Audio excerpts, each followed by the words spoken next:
Sir Bimal Nathan, sir. Sir Bimal Nathan, sir. Shall we start? Yes, ma'am. Start. Please start. Good morning to everyone. A warm welcome to all the participants for this one-day international webinar on material science and importance of developing composite materials.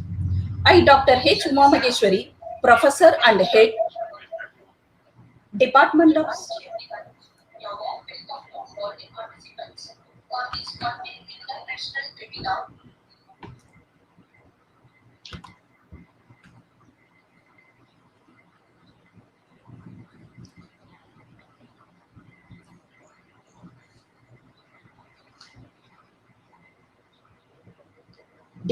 of Science and Humanities, Srinivasa Institute of Technology and Management Studies, Andhra Pradesh, India.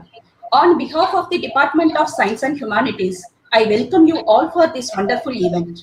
On this occasion, I feel privileged to invite our principal, Dr. P. Ramesh Kumar, to host the program. Please, sir. So, good morning to all the participants. So, on behalf of Srinivasa Institute of Technology and Management Studies, I welcome Dr. Elammaran Jayamani, and Professor Uma Maheshwari, Professor Vimal Nathan, and all other participants. So today we are having one webinar, international webinar on composite materials. So in future, composite materials will play an important role because continuously research work is going on to develop or to produce materials with a high strength, with low weight. That is the main criteria. So if you are using this one for automobiles, definitely the mileage will increase and all these things, and there are so many things. And I'm very happy to inform to all the people that the AST also sanctioned one project for us under MODRAPS to establish a modern material science testing laboratory in the college. So where the research work also can be taken place by producing different types of composite materials, and we can test it. So I have to thank the organizers for choosing a good topic, and I wish all the participants a good luck. Thank you for giving this opportunity. Thank you.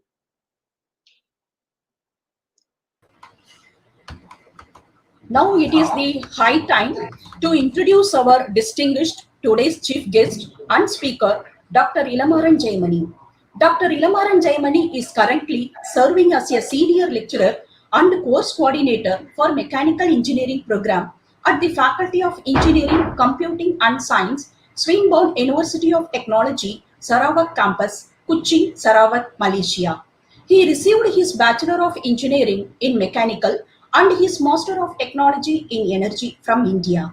He did his Doctor of Philosophy in Material and Processes at University of Malaysia, Sarawak, Malaysia. He completed his graduate certificate in Learning and Teaching at Swinburne University of Technology, Melbourne, Australia. His field of research involves energy and environment sustainable materials, polymer matrix composite materials, and thermofluid system. In addition to that, he published more than 60 research papers in international journals and also presented papers in more than 30 international conferences.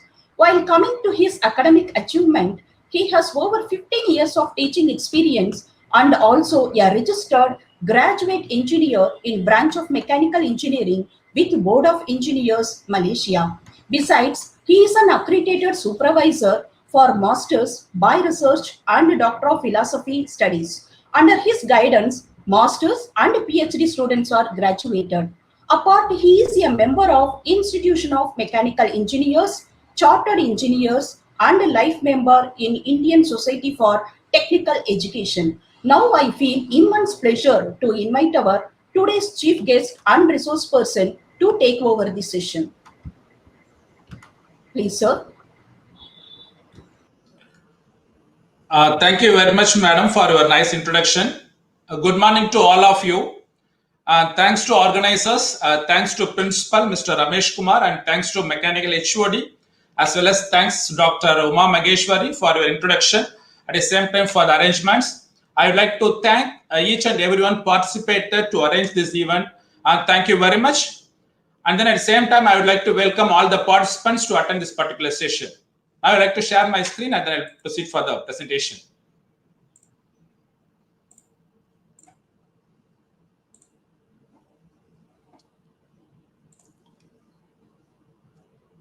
It is visible, ma'am? Yes, sir. Yes, sir. Is it visible? Yes, sir. Yes, sir. Okay, ma'am, I'll start now. Good morning again. Today's topic, material science and the importance of developing composite materials. I'm Elammaran, Jayamani, a discipline leader of mechanical engineering at Faculty of Engineering, Swinburne University of Technology, Sarawak campus, Kuching, Malaysia. Today, I'm going to talk about more on what is fundamentals of material science, and then I'm going to talk more on what is the importance of developing composite materials. This is the presentation outline. I would like to cover introduction, material science and engineering, engineering materials, what is meant by well-being, climate change, sustainability, sustainable materials, composite materials, and then I'm going to talk about a few case studies done at Swinburne, Sarawak, and then innovative composite materials, and then conclusions. What is basically material? We know the common term, everything is made of something. You can take example our day-to-day life and day-to-day activities. We are involved lot of materials. Even our clothing is made of material. You can take your computer, you can take your car, you can take your motorcycle, you can take your bicycle, you can take your office furniture, you can take your home utensils, everything made of something. So something tangible that goes into the makeup of a physical object, that is called material. Basically, without material, we can't do for any development of civilization, because we know that different civilizations, how it happens means due to development of various materials. Now, what is material science and engineering? It is a combination of engineering, physics, and chemistry principles to solve real world problems. Basically, material science and engineering is a branch. It deals about combination of engineering principles, physics and chemistry principles to solve real world problem. What is meant by real world problem? For an example, what we need, because each and every human being, we need some kind of comfortable life. So to live the comfortable life, we need to have a lot of devices, lot of materials. For example, you can take now, all are attending from international conferences and international webinars. How is it possible? Due to the communication tools. We have a webcam from the different continents. We can able to listen, we can able to watch, we can able to absorb various lectures. That is the development of materials and material science. That's what modern life and key industries rely on, innovative materials. Each and every time material get developed, its uses will be high. For example, I want to think about computer size in 20 years back. What is the size of computer now? What is the size of mobile phone when it was invented? Now what is the size of mobile? At the same time, think about futures. Currently, all our mobile phones, it's all the contains all important elements. Totally, I can say that the entire world inside our mobile phone. How is it possible? Due to development of innovative materials. That's what materials innovations enable or improve countless products and technologies that surround us each and every day.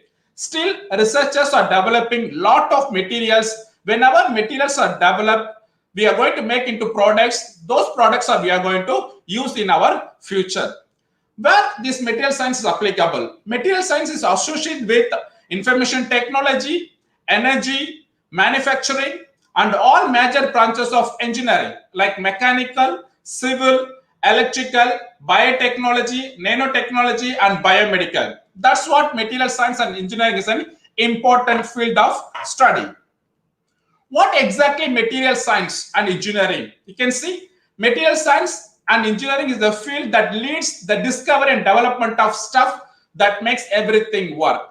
Basically, all our developments depends upon development of material. So material science and engineering is an important element in our life. Each and everybody want to know more about what is the recent development, what is the future materials. So depends upon the future material, we can able to get lot of technologies. So we are going to use the technologies, we are going to be in a comfortable zone. Now, this material science and engineering, there are two categories. One is material science, another one is materials engineering. There are two kind of persons. The first person is called as material engineer. You can see material scientists investigate how materials perform and why they sometimes fail. Mostly they are dealing with structure from atomic scale to millimeter scales. They study in atomic level. At the same time, they combine different chemical elements to make some material. That material satisfies particular property. In general, I want to say material scientists are those persons who are developing materials. They study the material atomic level to millimeter scale. At the same time, by means of various chemical elements, they develop new combination of materials. That is called material scientist. And then another sector called material engineer. What material engineer will do? After he got material, he used to design and manufacture products. For example, you can say safe cars with better gas mileage, fast computers with larger hard drive capabilities, smaller electronics. Like that, those material engineers are design and produce the product. For example, we are using car, motorcycle, and we are using bicycle, computer, laptop, iPad. These are the products. These are products undergoes manufacturing and design done by material engineer. But before that, material scientists who develop those material, that is called material scientists. These two combinations are called as material science and engineering. You can look at the figure here. There are two important parameters we need to discuss. One is material science, another one is materials engineering. This covers four important pillars. First one is we got processing, structure, properties, and performance. Each and every materials processing and performance depends upon related to mostly on work. For example, process makes structure, structure makes property, property makes performance. So that the combination of material science and engineering changes our future. Each and every time this combination produces material. By using the material, engineer develops the new product. We are a customer, we are using that particular product. When we want to say what is the importance of this means, yes, of course, we need to know about what is the structure, properties, processing, and then performance relation. What are the classification of materials? Based upon the state, we can classify them into gas, liquid, and then solid. Based upon the structure, that is arrangement of atoms and molecules, we can say that crystalline, quasi-crystalline, and then amorphous. Based upon band structure, we can say metals, semi-metals, semiconductors, and insulators. Based upon the size, we can say it is called nanocrystalline and then quasi-crystalline. Some of you maybe come across different materials. In general, these are our day-to-day life. We can see here metals, glass, plastic, fabric, concrete, wood, ceramic, rubber. These are called as materials. These materials are comes under any one of this category. Maybe it is based upon the size, or based upon its atomic arrangements, or based upon its band structure, or based upon size. These are the products exactly. You can see we have got car, aeroplane, ship, boat, sports equipments, tanks, buildings, all the applications of various materials. When we can come to online, when come to electronics, because these days kids are more on these electronics gadgets. They with desktop computers, laptops, iPad, they got all the devices for electronic. All these electronic devices are made of materials made by materials engineer. So to develop, to get all these product as a consumer, there are two main important persons are involved. One person is material scientist who develop material. Second person is the material engineer who fabricate, who design a particular product. Now, what is meant by engineering material? Because when we can talk about material, there are different classifications. Now this particular lecture focus on what is meant by engineering materials. You can see engineering materials are classified into two major classes. One is monolithic, another one is hybrid. This monolithic, well known that we got metals and metal alloys, ceramics and ceramic alloys, and then polymers. When come to hybrid, we got composite materials, sandwich structures, lattice, and then segment. Composite is nothing but the two material solid combinations to make a new product. One material acts as a matrix, another material acts as a reinforcement. Sandwich means like a sandwich structure. In between two hard, there is a soft core inside. And then lattice structure is called a honeycomb structure, and then segment. These are the materials most commonly used for engineering. You may wonder one thing, what is meant by engineering? Those materials are used for engineering applications. For example, mechanical engineering, to make machines, to manufacture products, to make car, to make automobile, to make transport. When come to electrical and electronics, to make transformers, to make wire. Likewise, those applications we are using materials means those materials are called as engineering materials. Apart from, there is a new development called biomaterials. Biomaterials are a special class of materials which are compatible with the body of a human organisms. For example, we are using different bone plates for in case of fracture, as well as we are going for different operations of human body. Currently, our human organisms are replaced by metals, ceramic, and polymer components. Those products are called as biomaterials. Processing of metals, because when we talk about metals, these are the important metals. We can say brass, aluminium, cast iron, copper, steel, and then bronze. How these are we got? For example, how to get brass, how to get cast iron, how to get steel? By means of refining process. You can look at the picture here. We are getting iron ore from the earth crust by means of mining process, and then we are getting coal also from the earth crust by means of mining process, and then both combined together with the limestone going to the furnace, that is blast furnace. It produces pig iron. After pig iron is produced, it's going to the basic oxygen furnace to produce steel, and then by means of refining process and continuous cooling, we can able to get slab, and then blooms, and then billets. From the blooms, billets, and slabs, we can able to make different product. We can make example car chassis, we can make example lorry chassis, whatever we need structural application, we can use this type of metals. Mostly metals are suitable for structural application to take more amount of strength. And then how this into different shape. For example, I got slabs, I got blooms, I got billets.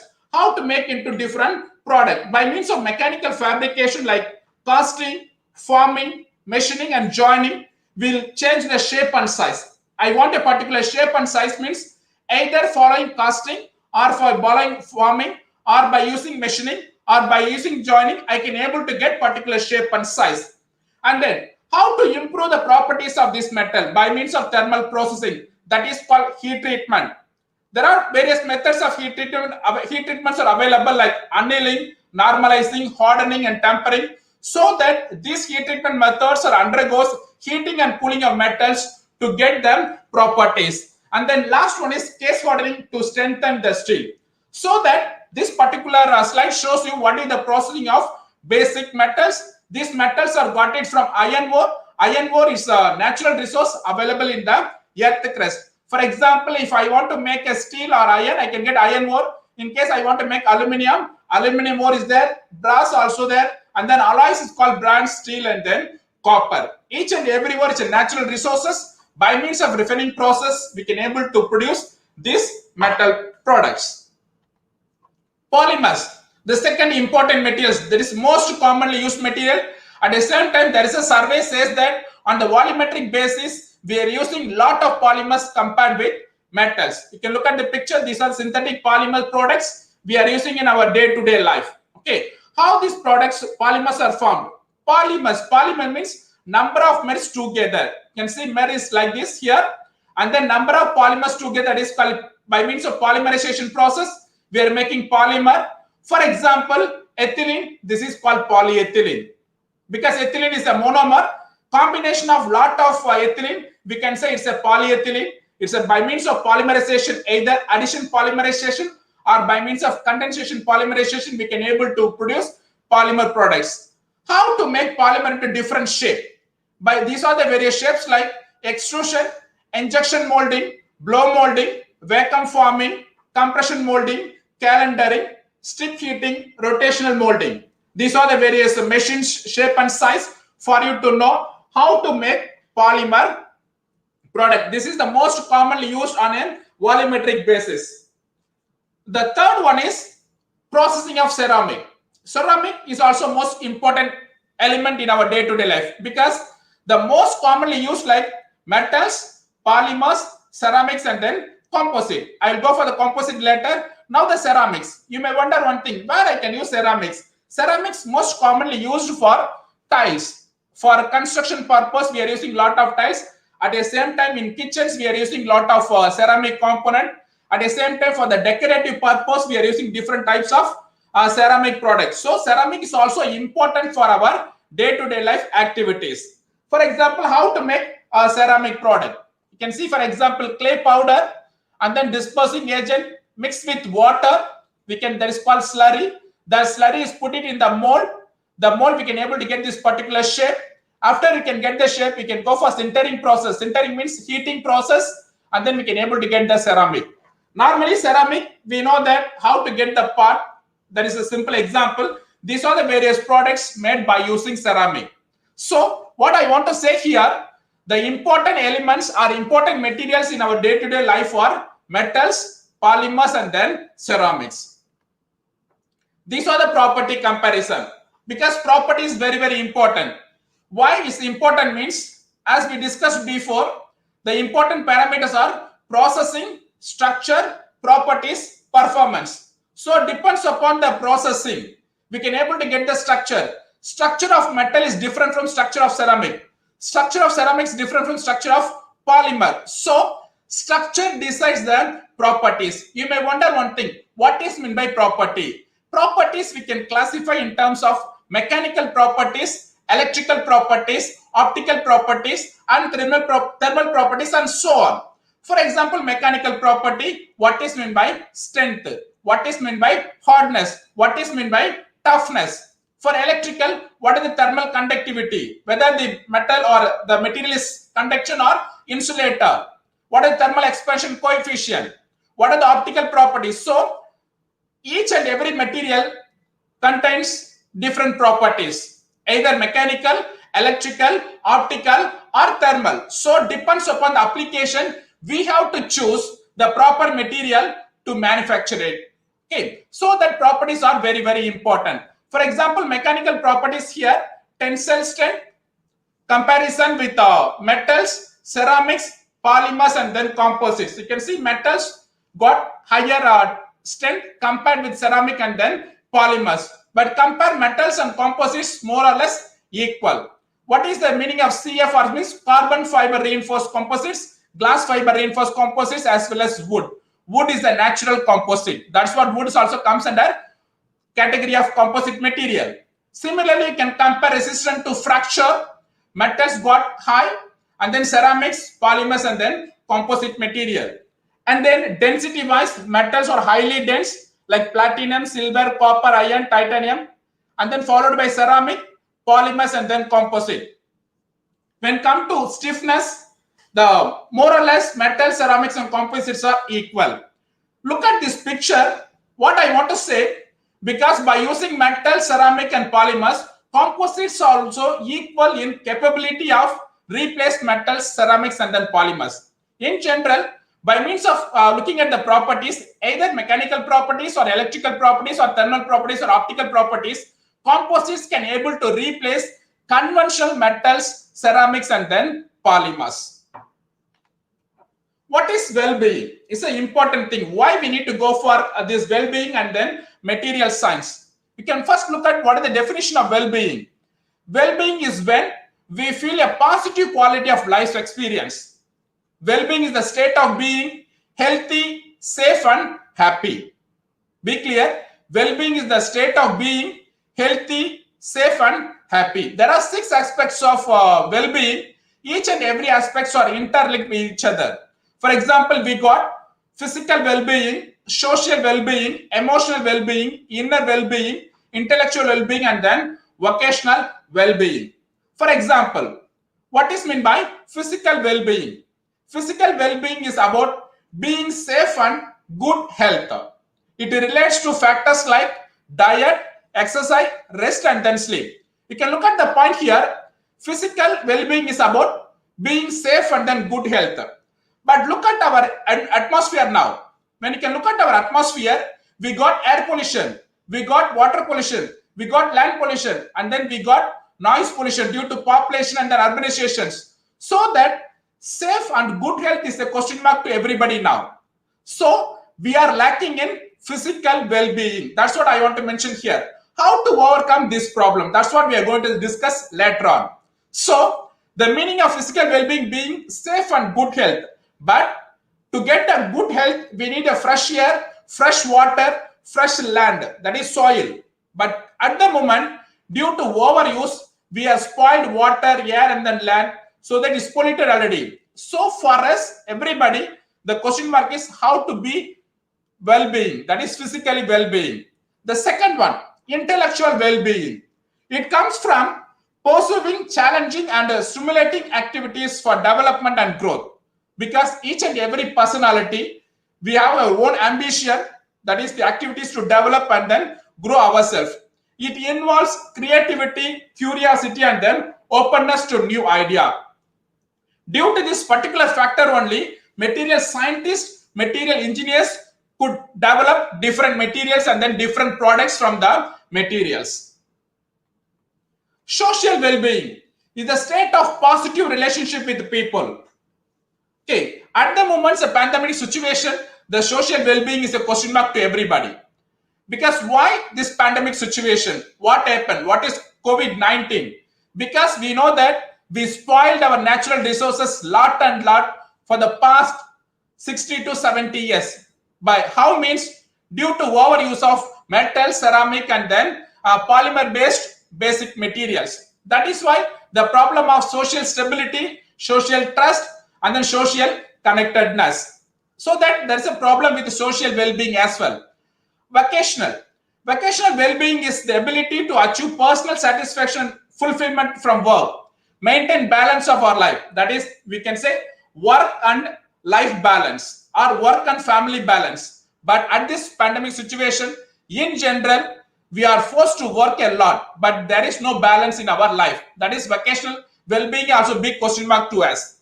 And then emotional well-being describes the mental state where we have positive feelings of satisfaction, confidence, and engagement with the world. Be clear now, everybody know that not only this pandemic situation, before COVID-19 also, we are not really have a confidence because we don't know what will happen later. Because maybe drought will come, maybe rise in temperature, we can have a hurricane. There are a lot of factors are happening, natural calamities. So we don't have any satisfaction as well as confidence. That is what emotional well-being is a big question mark to each and everyone. Last one is inner well-being is harmony between our inner life and then outer life. If all these well-beings are very good, so that inner well-being will be get satisfied. But due to these particular factors, of course, inner well-being also big question mark to everyone. So that in general, I want to say, well-being is the what we feel, positive quality of life experience. It's a state of being healthy, safe, and happy. There are 6 important aspects. But by looking at all the important 6 aspects, there's a big question mark. Because each and everybody now thinking that what will happen to tomorrow? What will happen to next year? This year we got COVID-19. What will happen to next year? What will happen to next future? Because now itself we are worrying about our kids' studies and other things. Because currently everything online. So that these factors makes these all 6 well-beings are big question mark. So how to overcome these issues? Is everything okay, ma'am? Can I continue?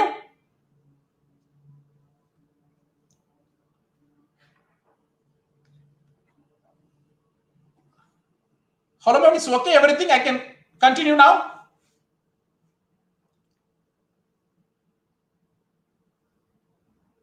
Okay. Climate change, because we know that Climate change is a set of sudden changes to the world environment and then weather patterns. Because we know that there is a sudden changes in the world environment and weather patterns. What causes this one? That's a pressing challenge to the entire world. How it is happened? Due to human emissions of greenhouse gases, carbon dioxide, nitrous oxide, methane and others. So that we need to overcome these climate changes. For example, you can see what are the causes of climate change. Rising sea levels, warmer oceans, ocean acidification, flood, drought, high temperatures and more heat waves, stronger storms, less snow and ice, changing rain and snow patterns. So these are the causes of climate change we are facing every day now. So that how to overcome, how to rectify these issues. You can look at what are the major causes of industry's point of view. The first one is power sector. You can see the amount of CO2 emission in terms of gigatons. We are currently in 2020. By 2050, the amount of emission of power sector. Power means we are based upon electricity production, either thermal power plant. We are using a lot of coal. We are burning a coal. It produces a lot of CO2 to produce electricity. That is the major cause of CO2 emission. Thermal power plant, that is coal-fired power plant. Next one is transport. We are using a lot of fossil fuels, petrol, diesel and other things. It gives a lot of CO2. And then manufacturing and construction, that is also produce a lot of CO2. Buildings, industrial process and land use. So due to the use of these natural resources, we produce a lot of CO2. This CO2 causes greenhouse gases that makes sudden changes in weather patterns and then environment. So that to avoid all these climate change issues, we have to go for alternate source of information. Excuse me, ma'am, is everything fine? I'll continue.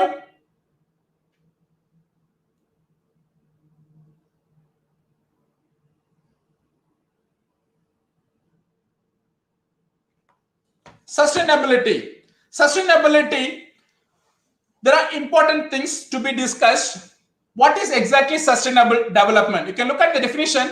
Sustainable development is a development that meets the needs of the present without compromising the ability of future generations to meet their own needs. What it says means, I need to use the natural resources available to myself. At the same time, I need to conserve those resources to the coming generation. If I do that, that is called as sustainability. Currently, what is happening? Industries are focusing only on the profit. Industries never bother about what is happening to the planet, what is happening to the people. If the industry focuses on all three, then we can say it is called sustainability. That's what, there are three important pillars of sustainability. One is people, profit, and then planet. So each and every industry, along with economic performance, a company must also account for its environment as well as social performance to be truly sustainable. What is sustainable materials? Because until now, we discussed about metals, polymers, ceramics, and then composite. What exactly mean sustainable material? Materials are sustainable if do not strain the environment during their production, use, and disposal. Be clear, don't strain the environment during their production, use, and disposal. Those materials are called as sustainable materials. You can think about metals. Metals, from the ore, we are developing into metals. During the refining process, we are using a lot of coal and other substances. All these substances gives a lot of CO2 emission to the atmosphere that causes a lot of climatic change issues. So metals are not environmentally friendly. At the same time, polymers, during polymer processing by using petrochemicals, it also gives a lot of drawback to the environment. That is also not sustainable. Ceramic also gives a lot of problem to the environment. That is also not sustainable. What I want to say now, metals, ceramics, or polymers, these three basic materials are not environmental friendly. Why? Means it gives a lot of negative impact to the environment. That is why we need to go for new type of material that don't give any strain to the environment. Those materials are called as sustainable materials. How to do that? You can see sustainable materials are the buzzword in many industries as they create fewer long-term environmental problems and leads to a healthier planet. Those materials will only give few amount of environmental problems so that we can able to have healthier planet, healthier earth surface. That is called sustainable material. At the same time, it gives less amount of negative impact to the natural resources and then people. Because currently, by using lot of chemicals, by using nuclear power plant, by using some kind of chemicals, what is happening? Peoples are not safe because air is polluted, water is polluted, soil is also polluted. So that the sustainable material can replace all these factors. It won't pollute anything. For example, natural products like wood, bamboo, and other plant-based materials are sustainable. Sustainable materials that are natural, renewable, and carbon neutral that use less energy to extract. You can see the important point. Sustainable materials that are natural, renewable, and carbon neutral, and at the same time uses less energy to extract. If those materials are called as sustainable materials. What is sustainable development? You can look at the point. Sustainable development is the journey towards sustainability, because at the moment in 2020 we are in the stage of sustainable development to reach sustainability goal. How to do that? You can look at the point. Global society in 2005 unsustainable. In future we are looking for sustainable society. What happened in 2005? Inequality, much poverty left, threat for decreasing quality of life. Why? Means air is polluted, water polluted, soil polluted, noise pollution. Okay, there is lot of uncertainties. But due to sustainable development, we are going towards sustainable society. What sustainable society will give to us? For example, basic needs and life quality provided, tolerable inequality, living with the earth limits. That is called future. That is sustainability development goals. How it's important composite materials to replace them? I can say that composite material is one of the sustainable materials. We cannot say that it is 100% sustainable, but it can able to replace metals, it can able to replace ceramic, it can able to replace polymers. That's what composite materials are considered to be sustainable. Only particular percentage. We cannot say 100% composite materials are sustainable. Not like that, because composite materials are got various classification. That's what we are going to see later. What is the definition of composite material? You can see composites are gaining traction in lot of industries, because each and every industry now looking for new material. From architecture to infrastructure and automobile, every sector. You can look at like automobile, aerospace, sports, infrastructure. You can go for pipes and buildings, all looking for new material. Why they are looking for new material? Means they offer clear advantages that make them ideal replacement compared with metals, steel, aluminum, and then other elements. So industries are looking for replacing steel, replacing aluminum, replacing wood, and replacing lot of ceramic materials. What is the replacement? That replacement is called as composite materials. Why composite materials? You can look at the point. Composites are lighter than steel. Composites are incredibly strong. That is lighter than steel. Very less weight, stronger, corrosion resistance. It's a non-conductive. That is called insulating. Sometimes semiconducting. And then they can able to make into different shape and size. Composites are excellent handling tension. Composites can create one-piece design. Composites allow for precise weight destruction, that is weight distribution. Composites are strong yet flexible. Composites can absorb vibration. In general, I want to say composite got all the properties possessed by steel, aluminum, polymer, ceramic. So that composite could replace metals, ceramic, as well as polymer materials. What exactly composite material? Composite material is a combination of two materials with the different physical and chemical properties. That is, composite nothing but combination of more than one metal. Those metals have different physical and chemical properties. When they are combined, they create materials which are specialist properties. For example, metal A got high strength, metal B got high toughness. When I mix A and B, I could get strength as well as toughness. Example, metal A got strength, metal B got toughness. If I mix A and B together, I can able to get both strength as well as toughness. That is called composite material. They can also improve strength and stiffness. For example, you can see the reason for use of traditional materials to improve property means we can able to get the property enhancement by using composite materials. We can able to increase the properties by using composite materials. Composite materials are a combination of three things: metals, ceramics, and polymers. The linkage is called as composite materials. You can look at, for example, how to fabricate a carbon fiber composite material used in aircraft industry. We got carbon fiber, it's a synthetic fiber, and then we got casting paper. You can look at the fabrication method by using thermoset resin like epoxy and polyester. The carbon fibers are impregnated over the casting powder. By means of curing process, we can able to get sheet that is used for aircraft industries application. What are the classification of composites? Composites are classified into metal, ceramic, and then polymers. For example, metal matrix composite materials, ceramic matrix composite materials, polymer matrix composite materials. One thing you want to, what is meant by matrix? Because what I told you before, composite means two metals combination.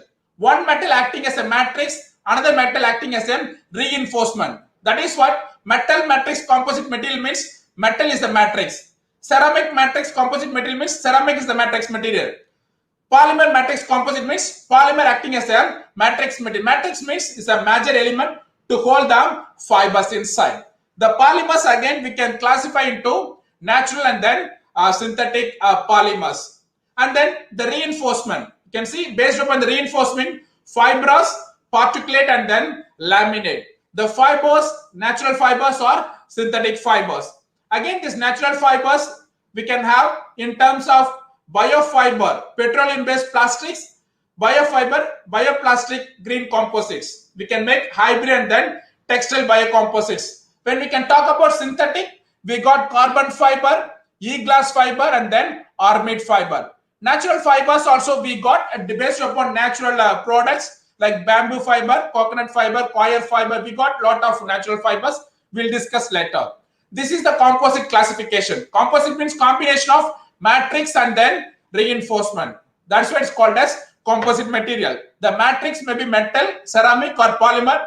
That is what three major classes of composite materials: metal matrix, polymer matrix, and then ceramic matrix composite materials. Now polymer matrix composite, because this particular research, this particular presentation focuses on more on what is meant by polymer matrix composites.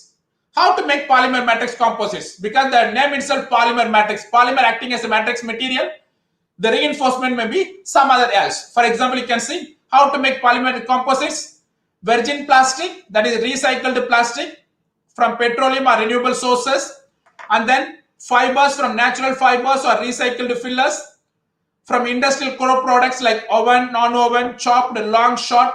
These are the various types of fibers. They mix together into the polymer. We know that polymers are classified into thermoplastic, thermoset, as well as elastomers. There are two categories. This is thermoset. It is available in a pellet form.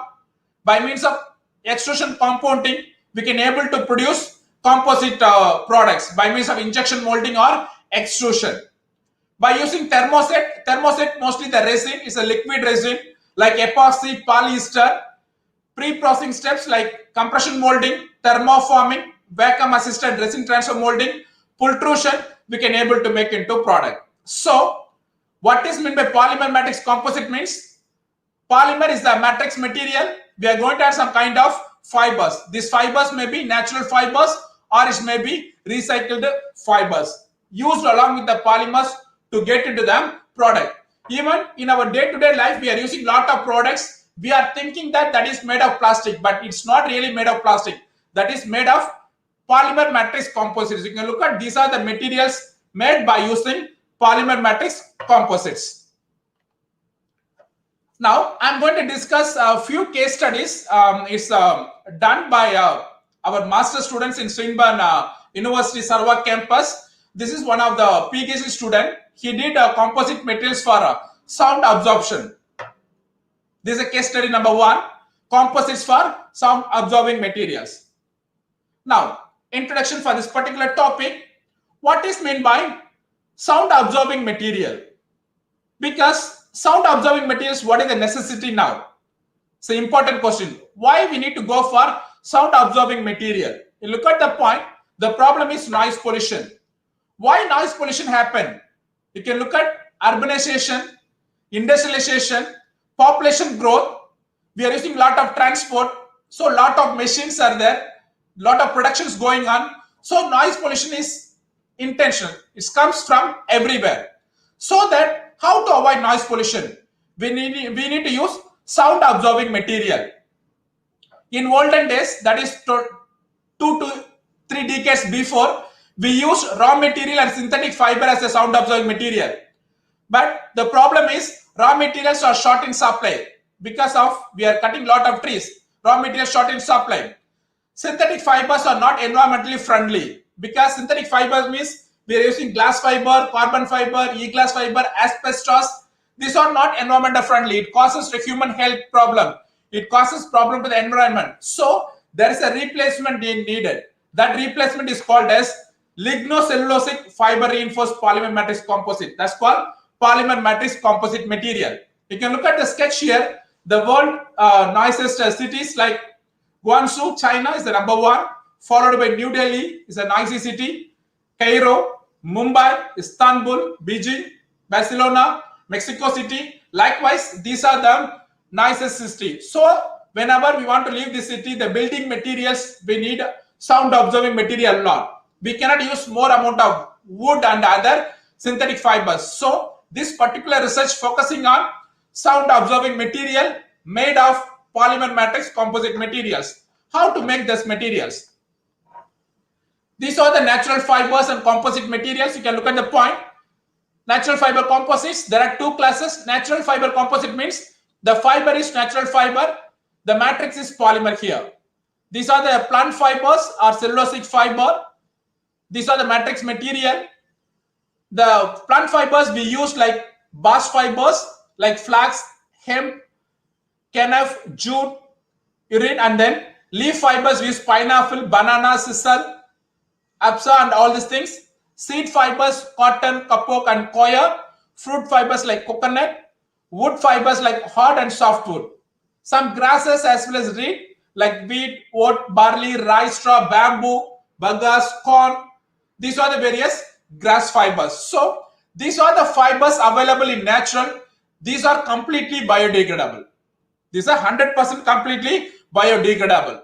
Next one is we need a matrix material to reinforce this natural fiber. So matrix is nothing but polymer. Polymers, we know that thermosetting plastic, thermoplastic and then rubber, that is elastomer. We know the difference between thermoset and then thermoplastic. Thermoset plastic we can do for recycling. Thermoset we can't go for recycling. For example, thermoplastic, polypropylene, polyamide, polyethylene, polystyrene, polyvinyl chloride. Thermoset we got phenolic, epoxy, polyester and then polyamide, polyurethane. Some of the polyurethanes are thermoset, some polyurethanes are thermoset. Depends upon the application, depends upon the chemical structure. And then we got some natural rubber, that is elastomers. India rubber, modified starch, polylactic acid, and then cellulose ester. These are various natural rubbers. So in our research, we choose some of the plant fibers, some of the matrix materials to make composite materials, and then we tested for sound absorption property. What are the properties of natural fiber? For example, we are discussing about various natural fiber like this. What are the main ingredients of this natural fiber? Whenever we can talk about natural fibers, we can say it contains cellulose, hemicellulose, lignin. These are the very, very important components of any natural fibers. What are the properties of crystalline cellulose? It gives strength to the fiber. Be clear? How we are getting strength of natural fiber means by using presence of amount of crystalline cellulose, so that we can able to get high strength. For example, jute, because in olden days we use lot of jute products. Even puni bags are made by using jute fiber. Why the jute fibers are getting that much strength means because of the presence of cellulose. At the same time, we are using lot of cotton thread. Cotton is produced from natural resources because cotton contains lot of cellulose and then hemicellulose, so that we can able to get high strength of cotton thread. Even sometimes cotton thread will cut our fingers because it contains high strength. So that natural fibers are basically in the fiber form, they got high strength. How they got high strength means because of the presence of cellulose, hemicellulose and then lignin. You can look at the point: thermal degradation by means of cellulose, ultraviolet degradation by means of lignin, biodegradation, hemicellulose. Likewise, natural fibers got fire degradation properties as well, presence of flammability like cellulose and then lignin. So the properties cellulose, hemicellulose, lignin is important for giving the property to the natural fibers. At the same time, each and every natural fiber contains these important ingredients. You can look at this point: chemical composition. These are the various natural fibers.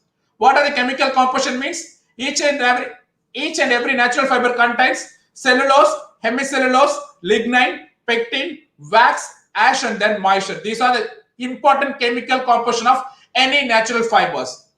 Depends upon the variations, we can able to get various properties from these fibers. How to make biocomposite? Because we want a product, that product could not give any harmful to the environment during degradation. For example, you can take metals. Whenever it started processing in the iron ore itself, we are using lot of coal by means of refining process. It gives lot of negative impact to the environment. But biocomposite means 100% biodegradable. There is zero pollution to the atmosphere. How to make that? You can see we got biocomposites. One is matrix, another one is natural fiber.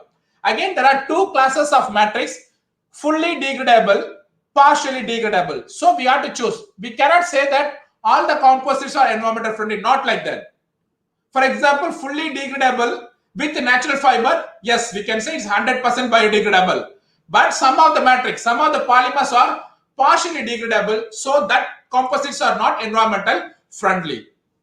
For example, you can see non-degradable like petroleum-based polymer, polypropylene, polyester, polyethylene, polyvinyl alcohol. Whenever you can use these polymers with natural fibers, those composites are not completely degradable. For example, I want 100% degradable composite. How to make?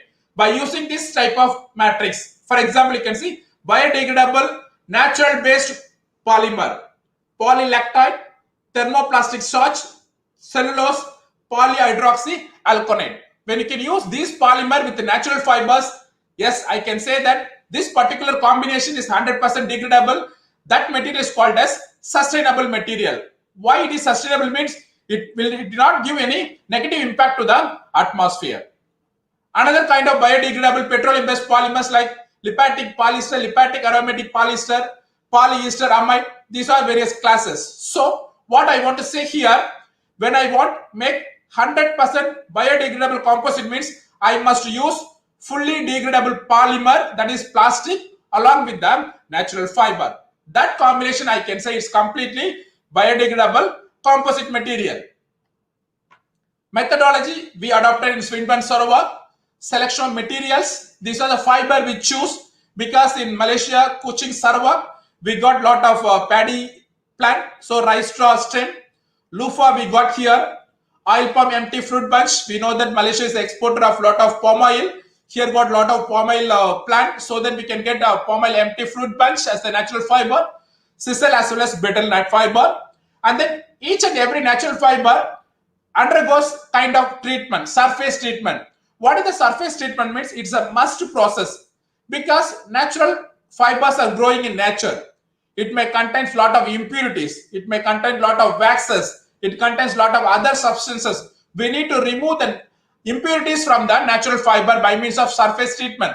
The surface treatment, again, lot of different classification by means of chemical, by means of mechanical, by means of heating process, that is heating method available. In our method, we use chemical treatment like alkaline treatment, physical treatment like heat treatment. Heat treatments only heating the fiber to remove the impurities. Chemical treatment, again, we got lot of classes. we used alkaline treatment. Along with it, we used some other chemical also to treat the natural fibers. In this particular research, they used sodium hydroxide. These are the matrix material we used for testing the sound of the material: polypropylene, epoxy, polylactic acid, unsaturated polyester, and then zinc. And then preparation of fabrication of composite materials. There are two methods, because some method uses hot press machine like thermoplastic, some uses cold compression. Like epoxy and unsaturated polyester, we uses cold compression. It's a resin, no need of heating. So epoxy and then unsaturated polyester called cold pressing. Hot pressing pellet form like polypropylene, we got polylactic acid, and then we got zinc. We need some heat, so that we use this method for hot press. So you can look at the combination: rice straw along with the polypropylene, sisal along with the PLA, oil palm empty fruit bunch along with the zinc, and then loofah with epoxy, and then butylate fiber with unsaturated polyester. After samples are get ready, testing is done by using for mechanical property testing, sound absorption as well as dielectric. Sound absorption we did using 2 microphone transfer function impedance tube method. All the testing follows American Society for Testing Materials, that is ASTM standard. You can look at sound absorption ASTM E105012 for mechanical properties, for tensile D63810. 10 indicates the number of years. Dielectric. Like my characterization, we did a thermal stability, infrared analysis, as well as we did some scanning electron microscopy. After we did results and discussion, and then we found the conclusion for the research. These are the combination: rice straw, loofah, oil palm, sisal, and brittle fiber. You can look at the properties, that is chemical compositions. For example, cellulose, hemicellulose, lignin. You can look at the picture. The range of sisal got higher cellulose, so that it's get higher strength. You can look at for loofah, it's also got high cellulose, so strength is higher. Likewise, each and every natural fiber contains different chemical compositions like cellulose, hemicellulose, lignin, moisture, and then porosity, density, and then diameter of the fiber as well. We measured all the natural fibers properties and then put it used in our research. And then we did alkaline treatment by using sodium hydroxide. We use some chemicals to do that chemical soaking with a different concentration of level is available. These are the various ASTM standard mold, because to prepare a composite for testing, we need to follow ASTM standard test specimens. The specimen must be follow ASTM standard. It must contain particular thickness, particular length, particular width. So all our mold prepared based upon ASTM standard. We prepared according to the ASTM standard and then tested for the composite. This is one of the example how we prepared for a sound absorption test by using a compression molding machine. We choose rice straw, polypropylene. This is the mold. And then we got a hot compression molding machine. We got the sheet like this. After we got the composite board by using a computer numerical control, that is CNC machine. We cut the specimens according to ASTM standard size and shape, so that our samples are ready for testing of sound absorption. These are the various equipments we use for testing and characterization. Sound absorption test, we used 2 microphone transfer function impedance tube, mechanical properties, dielectric properties, thermal properties, Fourier, infrared, as well as scanning electron microscopy. These are the morphology. Scanning electron microscopy images shows various natural fibers.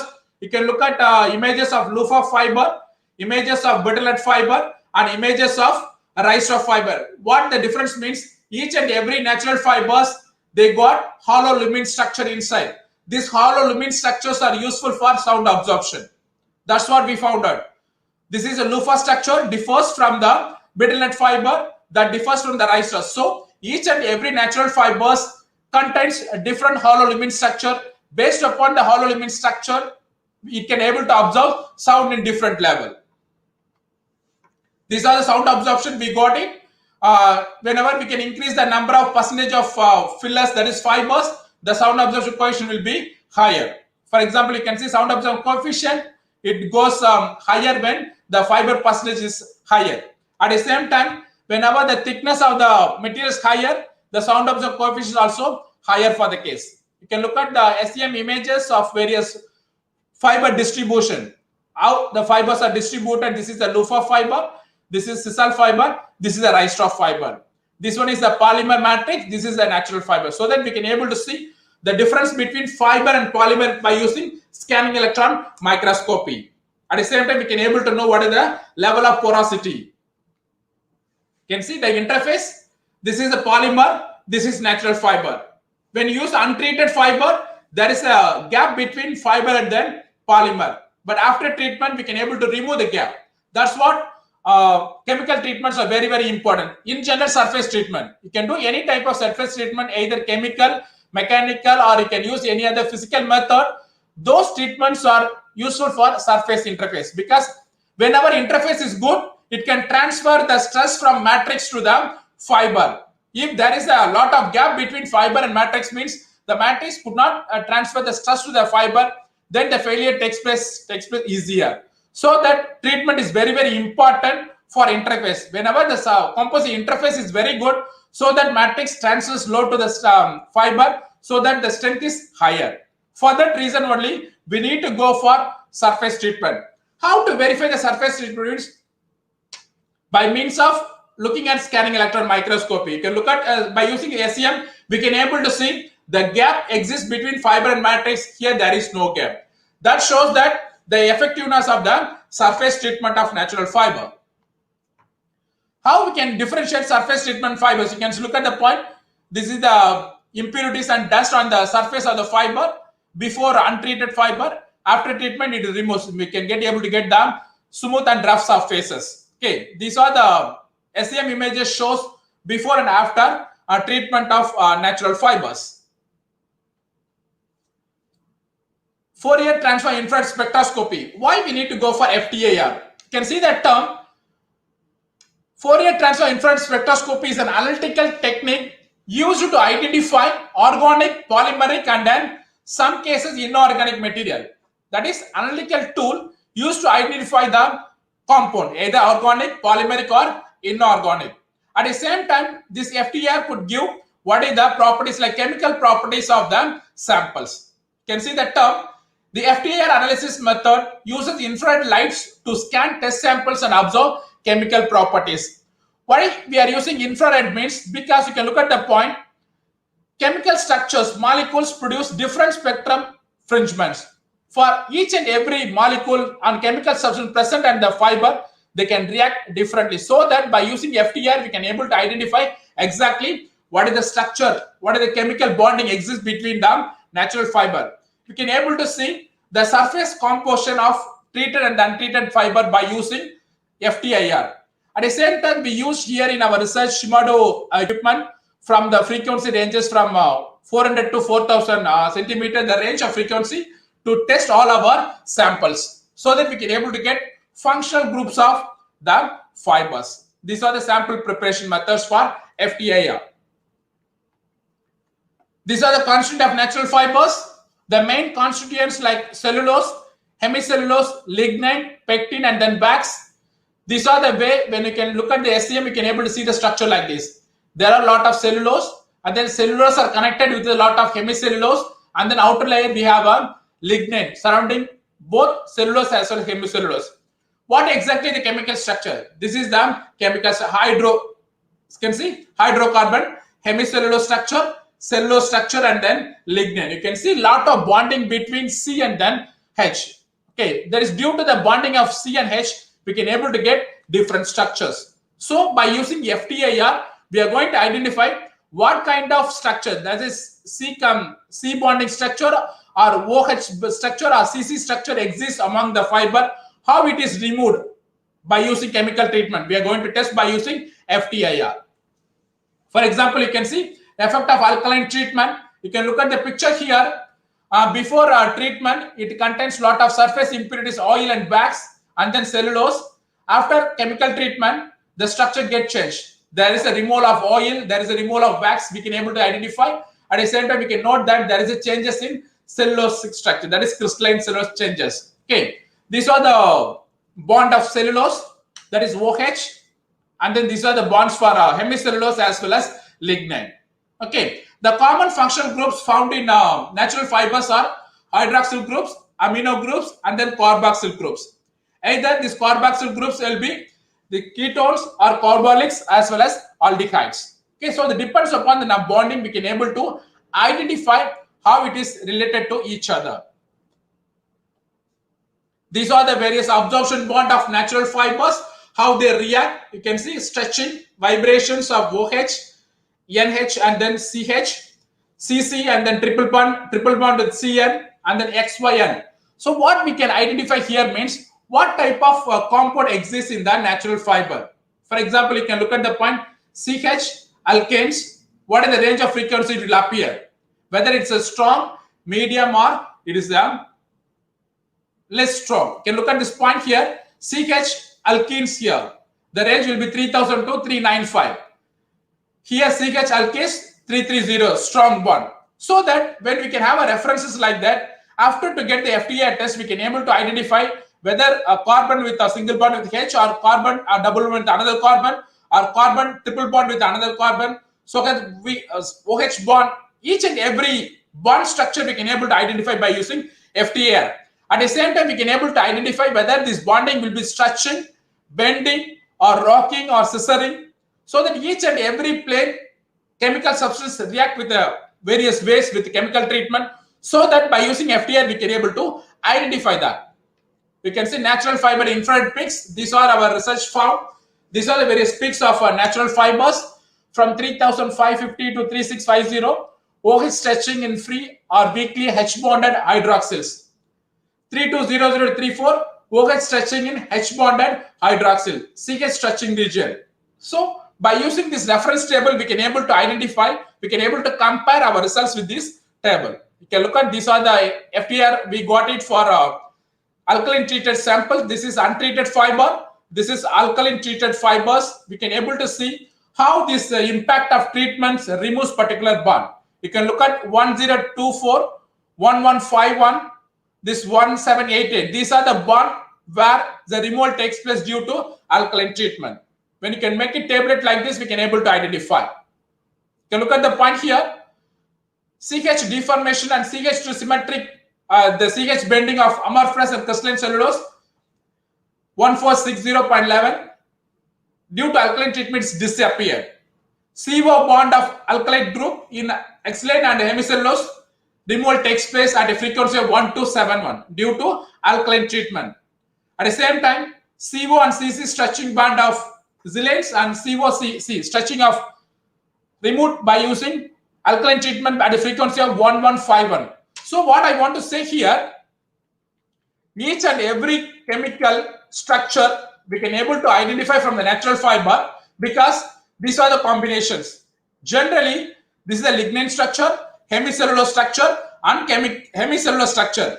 When you can do chemical treatment, for example, we are used sodium hydroxide.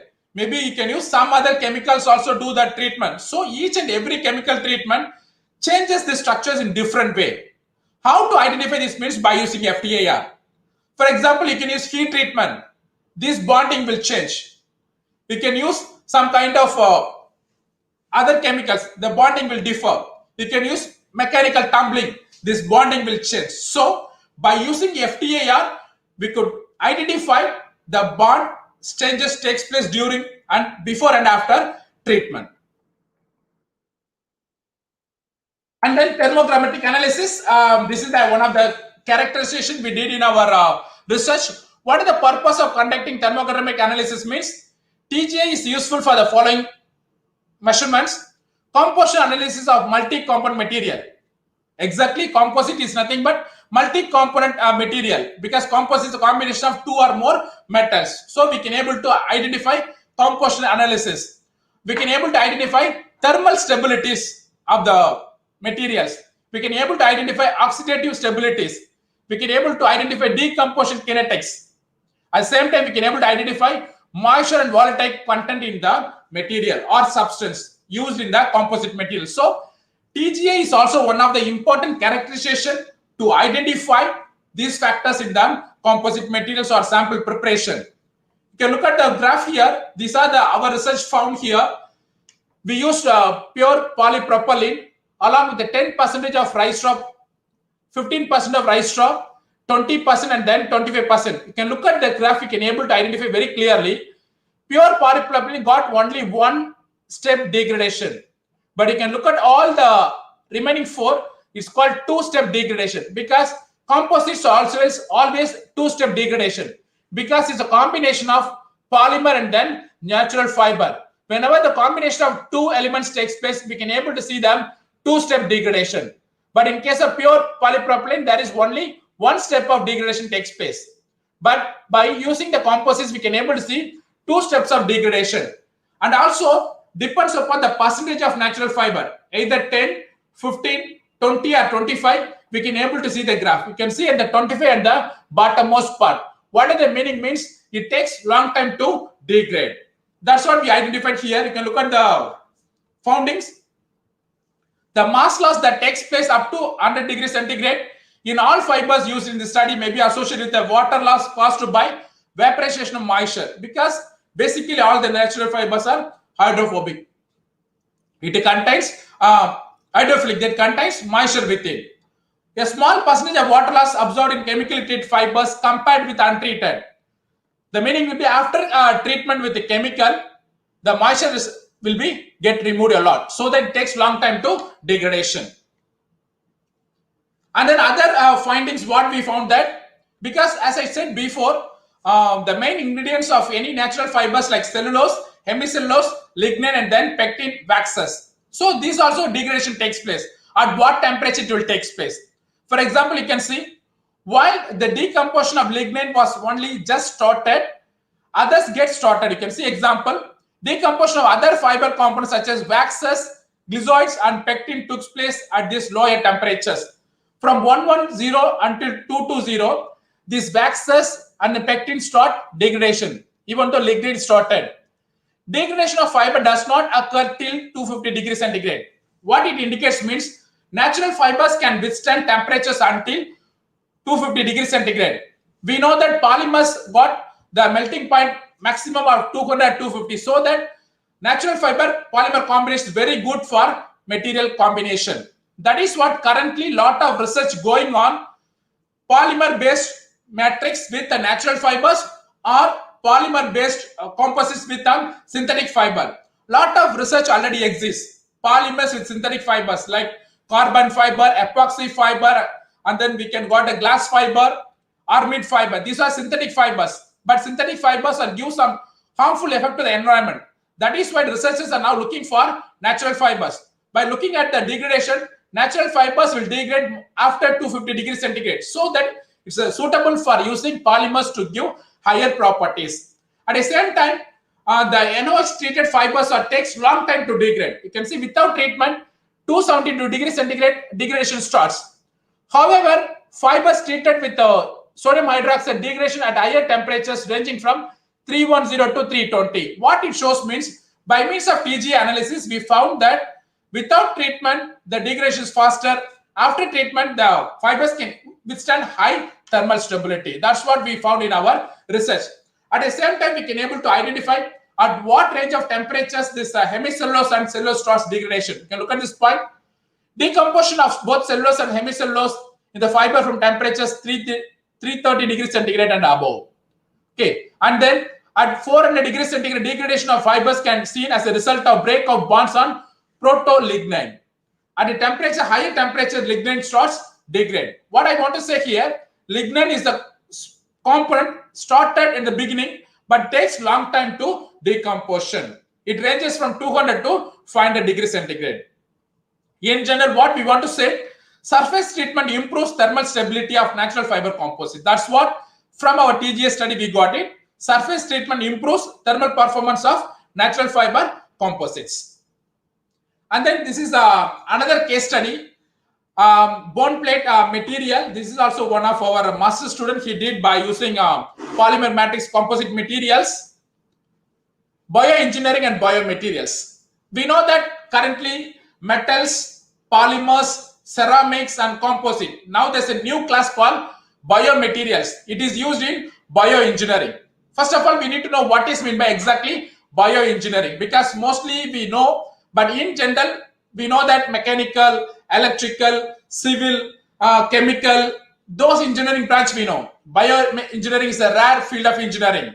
What it exactly means? You can see that bioengineering refers to an engineering approach towards solving problems in repair and reconstruction of lost, damaged, or diseased tissues. From the human body, there is a repair, reconstruction of lost or damaged tissues means that replacement done by using bioengineering. You can see, for example, biomaterials are materials of natural or man-made, used to direct, supplement, or replace the functions of living tissues of human body. Okay, this bioengineering field needs knowledge on chemical engineering, computer science engineering, electrical engineering, physics, mathematics and statistics, chemistry and biochemistry, biology, neurology, material science and engineering, mechanical engineering. In general, what I want to say here, if a person wants to pursue in a bioengineering, he must get definitely all the knowledges, all the branches of engineering knowledge, so that he became a full-fledged bioengineer, because bioengineer is more or less is equal to profession of medical. So he must get all the knowledges. How we are going to use this biomaterial, we'll see now. You can look at the point, the human body texture, some application of synthetic materials and natural in medical industry. For example, joint replacements like hip and knee.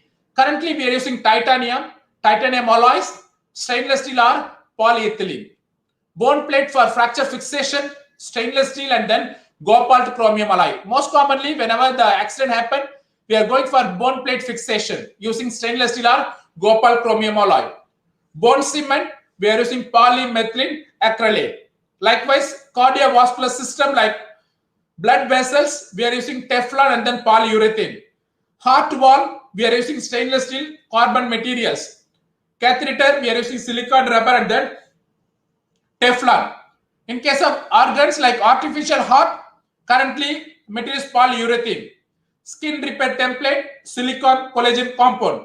So that at moment in medical industry, we are using these of materials. But these materials are, even though it's very good, but still got lot of drawback. That's what our research gap found. We did a composite material to replace this. What is that? Bone plate. Because bone plate is the most commonly used in biomedical field. Whenever an accident happens, there is a fracture, bone fracture. So whenever bone fracture, we are going to replace bone plate to make a surgery. After 6 months or 1 year, we can remove the plate. We get normal. That is a normal one. What exactly is it? You can see the term. A bone plate is a surgical tool that is used to assist in healing process of bone fracture. For example, we met with an accident. There is a fractured bone happen. The fracture like either opaque fracture or spiral fracture or commuted fracture or open fracture. Then what happen? Orthopedic, we do some kind of fixation, either sometimes internal fixation or sometimes external fixation. If it is an internal fixation, he uses bone plate. You can look at the picture here. Internal fixation, he uses bone plate. The bone plate is made by using currently stainless steel or titanium alloy. He put inside and then do the operation. After 6 months or 1 year, the bone will get naturally healed. We can go for the second operation to remove the plate. But the plate got the problem. You can look at the tips. This currently we are using like the plates like stainless steel or cobalt chromium alloy, or we are using various kind of titanium alloys. But what is the problem with the bone plate currently what we are using? Yes, of course there is a problem. You can look at the point here, the properties. Mechanical properties of hot, metallic as well as hot tissues. You can look at table number 1. Mechanical properties of hot tissues. Cortical pore, it needs only 13.3 megapascals of tensile strength. Be clear, the bone plate needs exactly the tensile strength of 13.3. In terms of transverse direction, 52. So we need only 13.3 megapascal of tensile strength. But when we can fix stainless steel of tensile strength 586, or we can put titanium alloy as a bone plate, it contains 965. So what happened? There is a problem. I hope you understand that term. Normally, the bone tensile strength is less than 100. But we are using stainless steel or titanium alloys that is more than 500. So that what is the problem? There is an issue will come. You can look at the point. The use of titanium and steel bone plates to fix the fractured limbs can create problems due to stress shielding. There is a stress shielding takes place due to this. Why? Because means currently we are using titanium or stainless steel bone plate. These plates contain tensile strength of 586 and 965, but actually we need only 52. The 52 will not match with the 586 megapascal. Due to this, the problem is called stress shielding. To overcome this problem, we found that development of polymer matrix composite materials. Why polymers? You can look at the point. The polymers are got less tensile strength. For example, you can see polysulfanes PS75, polyether ketone 139, and then PMMA it got 59, and then epoxy. So in our research, we found that better we can choose polymer as a matrix material along with the natural fibers. It's completely biodegradable to compensate, to remove the problem of stress shielding. That's what we developed. Braided carbon fiber reinforced polyether ketone was evolved as a possible implant material that could reduce this problem. So to remove the problem of stress shielding by using the titanium and stainless steel bone plate, in our research, we developed polymer matrix composite materials. And along with that, we did some kind of hydroxyapatite coating. You can see HA, hydroxyapatite coating on polymer composite substrates have been investigated from their bioreactivity. We found that this hydroxyapatite holds high potential in the application of biocomposite bone plates application. So that from our research, I want to conclude here, we can able to replace titanium or stainless steel bone plates by using polymer matrix composite materials. These polymer matrix composite materials at the same time got another advantage. In case if you are using titanium or stainless steel, you need to go for second operation to remove the plate. But by using this polymer matrix composite materials, you no need to go for second operation. It automatically degrade along with the body fluid. That is the advantage of using polymer matrix composite materials in biomedical application. Second one, third case study, dielectric properties of polymer composites. I think still we got time. Hello, ma'am, can I continue?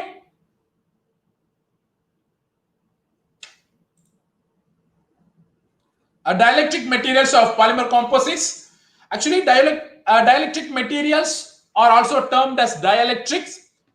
The difference between this is called as, sometimes these materials are acting as an insulator, or sometimes it's acting as an active dielectric.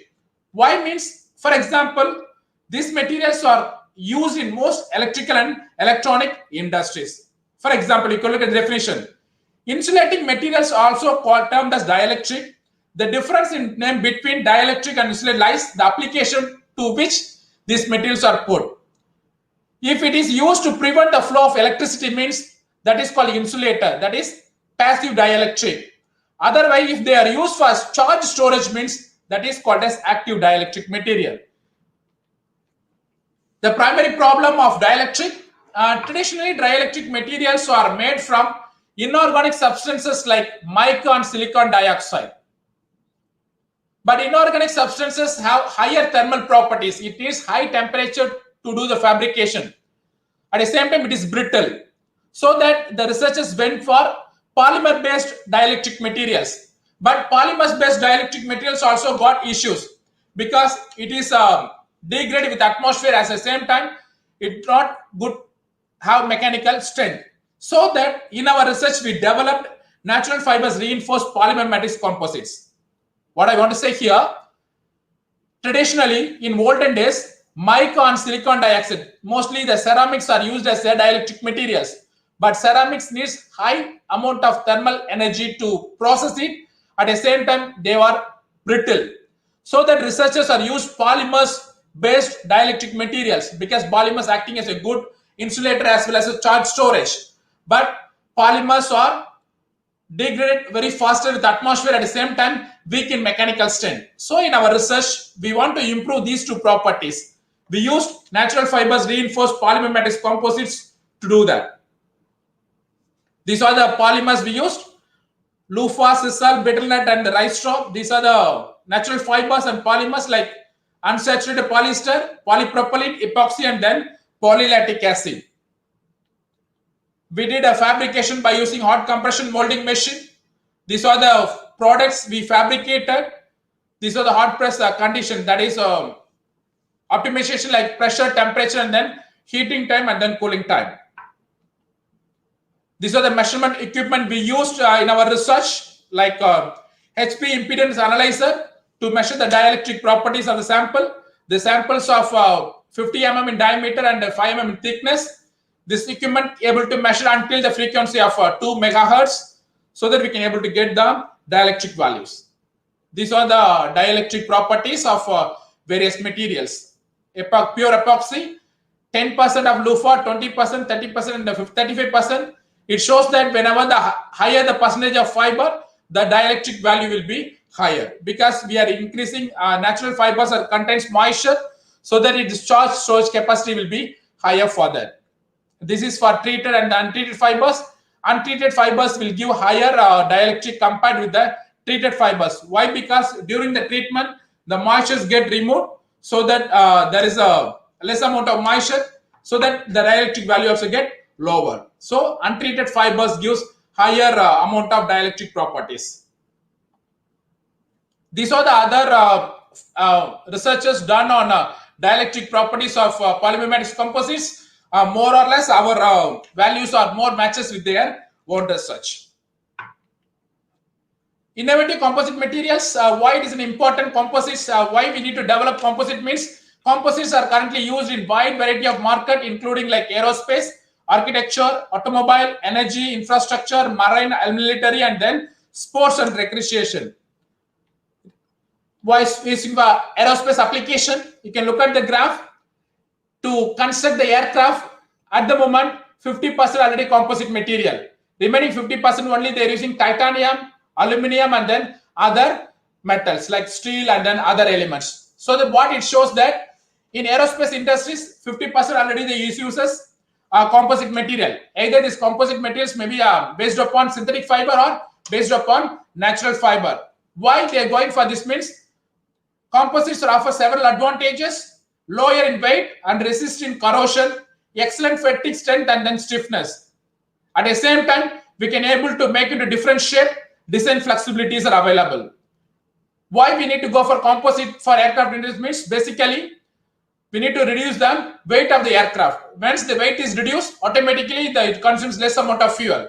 So fuel we can go for it. At the same time, lot of environmental regulations makes the industry to move towards composite material. For example, you can see that term carbon fiber reinforced polymer reinforces world first single engine light sports aircraft. At the same time, composites are used in military, business, and commercial aircraft of all sizes, including spacecraft as well. So that in aircraft industries, already composites are got 50% of their place. Even they plan to remove most of the metals and then other things they want to go for replacement of composite materials instead of using titanium or aluminum. Space application, NASA is also uses composite materials. For example, you can see in every opportunity, NASA looks to reduce the cost of launching, so that they develop cryogenic rocket tanks. How they develop cryogenic rocket tanks means by using fibers. You can see NASA and Boeing built and tested all composite cryogenic tank. In the past, cryo tanks have been made with metals or with metal lined composite materials, but at the moment they use all composite. Carbon fiber reinforced composite materials are 5.5 meter diameter tank. Their research was part of composite cryogenic research, so that what I want to say here, in space applications also composites are getting into. Next one is architectural applications, design. These are the examples I want to show you where in architecture applications these materials are used. For example, you can see San Francisco Museum of Modern Art. There is a 10-story building. The outer layer is made by using composite panel. You can see composite panel on outside of 10-story museum makes statement. This entire 10-story covered by using composite materials is new. It gives new look to the museum. That's completely made of composite material. Apart from this, an eye-catching European museum, you can see here, it is also made by using composite materials. At the same time, in architectural applications, to bring out the designs, decorative architecture applications. We are using a lot of composite materials or automobile applications, lot already, because automobile is the one they implemented in composite materials and a lot of ways, either in synthetic as well as natural fiber. You can look at the manufacturers from Rover until you can use Lotus, you can Toyota, you can go for Ford, or you can go for Fiat, you can BMW. All the natural fibers are used in these models. Most of the cases where it is used, you can look at the term first of all. Rover, they used rear storage shelf and panel, door panels. Most commonly, automobile industries uses door panel as a composite material. You can look at this one, whether was door panel, pillar cover panel, and door panels. Most of the model, either you can look at Fiat, or you can go for BMW, or you can go for Audi, you can go for Volkswagen, or whatever, Volvo, all uses this type of natural fiber reinforced composite example. One more thing, recently Mercedes Benz, it uses natural fiber reinforced composite material. You can see door panels made of flax, sisal, wood fibers with epoxy resin, polyester matrix, glue box, cotton fiber wood. So that before it was automobile industry depends on synthetic fiber, but currently automobile industries are moving towards completely biodegradable materials by using natural fibers reinforced composite materials. Energy application like wind energy, where they're using a lot of wind turbine blades made by using composite materials. You can see powering a Paris landmark with eco-friendly glass fiber reinforced polymer turbines. That is, turbine blades are made by using this type of industries. And then urban green energy, tri-blade turbine blades made by using composite materials. These composite materials uses glass fiber, that is a synthetic fiber, or sometimes it uses different kind of natural fibers also. Infrastructure application also uses a lot of composite materials. Infrastructure means mainly for repair and retrofitting of existing infrastructure structures. Why it is used means mostly these materials are corrosion resistance, used in pipes and then other tank. For example, composites aid in Hurricane Sandy recovery, because Hurricane Sandy got hurricane recovery. By using FRP, they can replace it faster. So that in infrastructure application also composites play an important role. Marine applications, to make a boat, to make ship, all by using carbon fiber, or by using orbit fiber, or by using e-glass fiber. Still, currently marine applications, they are going for natural fiber reinforced composite materials as well. And then pipe and tanks, especially made using composite materials. Why it is made means because of the corrosion resistance. You can look at corrosion resistance. Glass fiber reinforced polymer offer greater strength and expands less than alternative high density polyethylene. So that in chemical industries also, pipes and tanks to make this type of composites are used in this industry.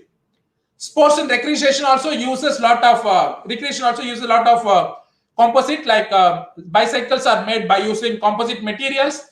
Helmets are made by using composite materials. Why means to reduce the weight of the rider. You can see small reduction in the weight of the protective equipment can make a big difference on how they feel after 45 minutes of race. So that they're going for lightweight, high strength materials in sports and recreation that uses composite materials. These are the 7 materials are recently developed by scientists. Wood sponge, the greener way to clean up oceans to absorb oil and water. The strongest biomaterial, stronger than steel and it's biodegradable. The self-healing material, the material that can absorb carbon from the atmosphere, because this is very important thing, self-healing material, because it can reduce the amount of CO2 emission. And then platinum gold, it matches the diamond for wear resistance. For example, you can see 100 times more than wear resistance of high strength steel, that is platinum gold alloy. Silicon X, batteries developed with the Silicon X will have 3 to 6 times capacity of graphite batteries what we are currently using. Indefinitely recyclable plastic. Indefinitely means we can do recycling 1 or 2 times, but this plastic we can do number of indefinitely, but it won't lose its property. That is indefinite recyclable plastic. These are the new materials developed by material scientists, but it's still going for materials engineer to produce a product. glass coating that can block sunlight. That is also a research from Australia that is used for vanadium oxide to glass. So then it's go for transparency. These are the 7 important materials currently developed at the moment by the material scientists. They can change our lives faster. By conclusion, I can say that this type of composite materials enable economic progress, minimize pollution and waste, to support future generation by attaining sustainability by means of preserving natural resources. So composite is a very important material in future, so that we can able to save our mother earth. Thank you very much.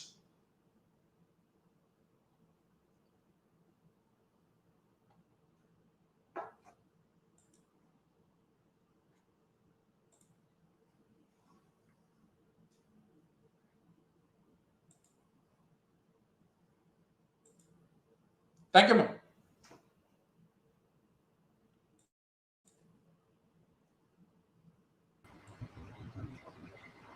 Hello, sir. Hello. Hello, ma'am. Can you hear me? Hello, sir. Yes, sir. Yes, sir. Just a minute. Yeah, just now I was just confused whether it's streaming or not, ma'am. Is everything okay?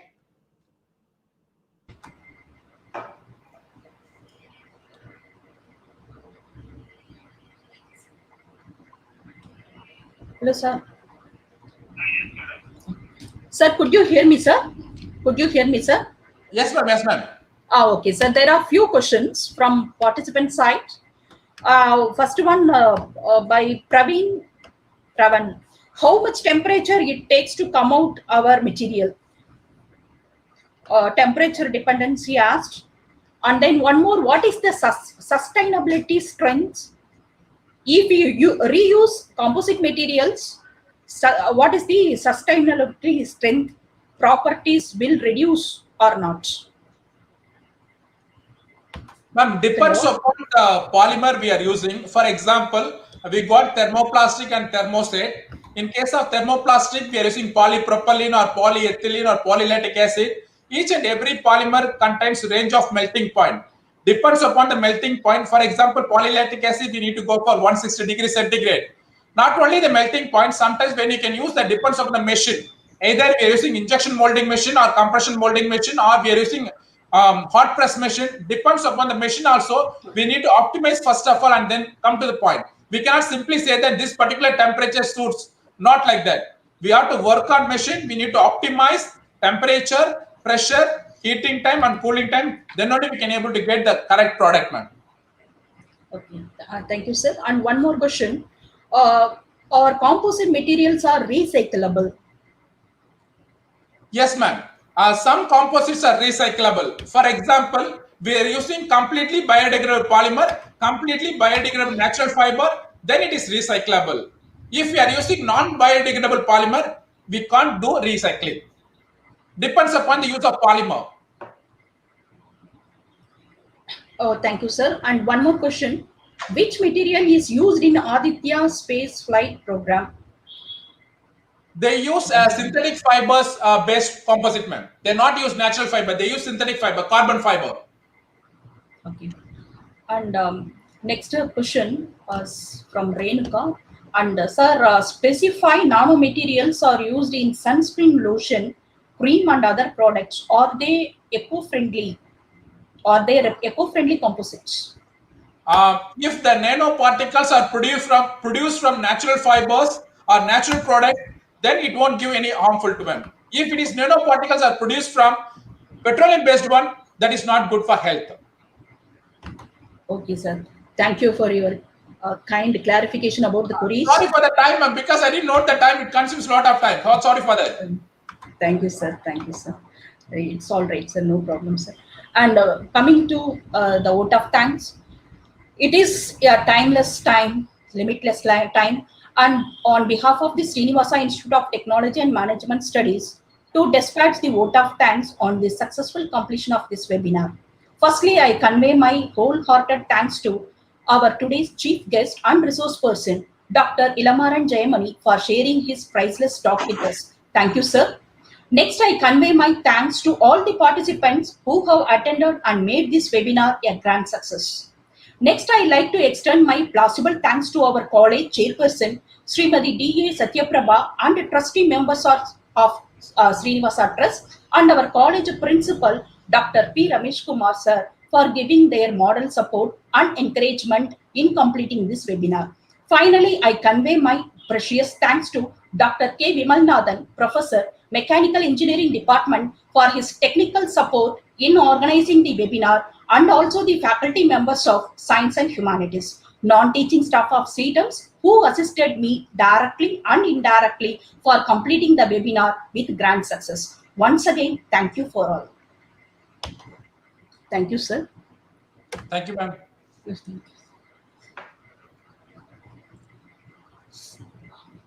you. Say thanks to all the organizing committee, ma'am. Thanks a lot for the organization as well. Thank you, sir. Thank you, sir. Thanks. Thank you, sir. Can I close, ma'am? Yes, sir. Yes, sir.